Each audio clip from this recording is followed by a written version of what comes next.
Molti saranno lunedì alla riunione dell'Anci del Nord. Tira aria di rivolta tra i sindaci dei comuni ricchi e virtuosi del Veneto. La manovra estiva è stata una mazzata che non ci voleva e così, dopo i sindaci del 20%, dopo i sindaci anti-patto di stabilità, un nuovo documento è stato firmato a Loreggia da un gruppo bipartisan di 39 primi cittadini.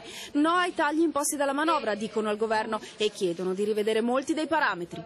I tagli ben vengano, se c'è bisogno li facciamo, ma a tutti i livelli. Non è possibile che i tagli drastici siano sempre obbligati a farli fare dal popolo e invece a Roma o la mitica casta non deve mai tagliare nulla. Io dico che bisogna ridurre i parlamentari e bisogna snellire la macchina burocratica della Camera e del Senato con diminuzione dei costi, bisogna accorpare anche qualche regione, eliminare i privilegi delle regioni a statuto speciale perché ormai è antistorico. Guidati proprio da lui, il Presidente del Consiglio regionale in politica appartenente allo schieramento di governo, i sindaci dicono non è una questione politica, è questione di dare risposte ai cittadini. A Battaglia Terme, per esempio, in questi giorni hanno fatto i conti, scoprendo che il taglio ammonterebbe a 40.000 euro, il che significa tagliare ad esempio le palestre, aumentare i costi alle società sportive che fanno volontariato, lo mettiamo in evidenza, tagliare ad esempio i pulmini scuolabus, tagliare le manifestazioni.